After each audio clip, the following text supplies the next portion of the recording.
Selamat malam. Malam ini saya akan menjawab pertanyaan yang masuk ke Instagram yang terbaik.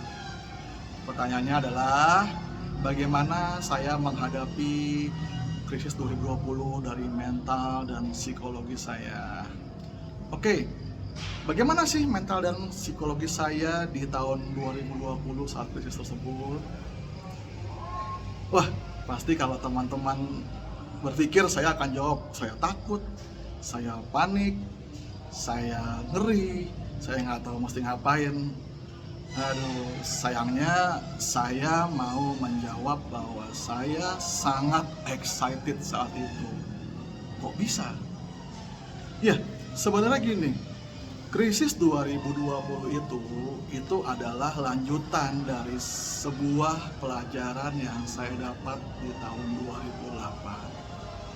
Sebenarnya apa yang terjadi di 2020 kan sama dengan 2008 kemarin. Jatuh 2020 jatuh market, 2008 juga market jatuh. Bedanya waktu 2008 saya itu menghadapi krisis pertama saya. Krisis yang besar menurut saya itu ya, kejatuhannya luar biasa. Saya dibilang panik, iya saya panik di 2008. Saya takut. Saya nggak ngerti mesti ngapain. Saya putus asa. Saya sampai diam, nggak mengerti lah waktu itu kondisinya. Tapi gimana? Waktu itu kan saya memang harus menghadapinya. Sampai akhirnya saya berpikir ya sudahlah, portofolio saya turun 40%. Akhirnya saya waktu itu cut loss semua. Saya cut loss, saya pegang uang cash. Waktu itu saya menunggu adanya perbaikan di 2008 tersebut. Karena saya percaya waktu 2008 pasti ada perbaikan, pasti ada penyelamatan. Dan memang itu yang ditunggu. Tetapi satu hal lagi, waktu 2008 saya masih kurang sabar. Kenapa? Karena waktu sebelum penyelamatan, sebelum sinyal itu datang, saya udah buru-buru. Tapi nggak apa-apa sih. Dari 2008 itu, setelah itu ya 3 tahun kemudian itu portofolio saya itu berkembang luar biasa.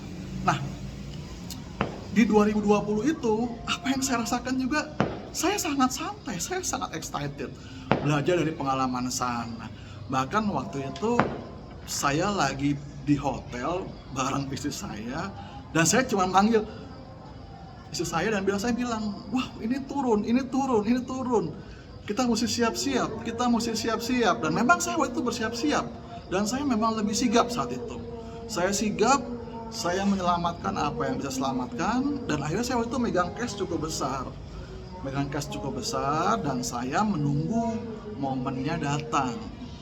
Momen itu datang, nanti pasti pihak-pihak yang terkait akan pasar modal itu pasti akan datang untuk menyelamatkan pasar sahamnya. Itu udah pasti kok, sudah pasti, tinggal nunggu waktunya aja. Nah, kapan sih waktunya itu? Nah, ini saya akan beri Anda tips. Satu tips yang mungkin Anda nggak akan temukan di buku atau di textbook manapun. Apa itu? Anda boleh cek lah. Ini benar-benar pengalaman saya, dan Anda bisa pakai nanti kalau ada krisis lagi gitu ya.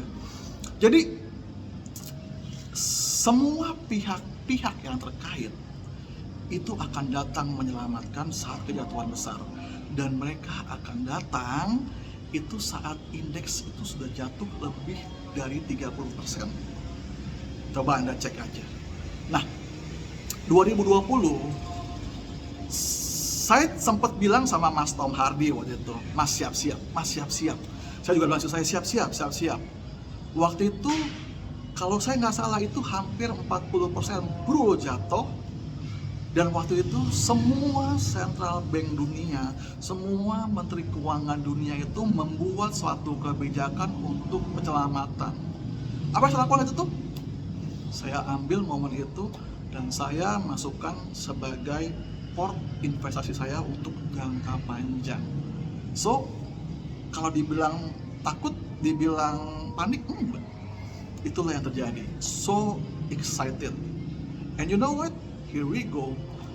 3 years after, ya saya nggak usah bicara banyak lah. Anda lihat sendiri sekarang hasilnya gimana. Oke, cukup sekian untuk pertanyaan tersebut. Terima kasih.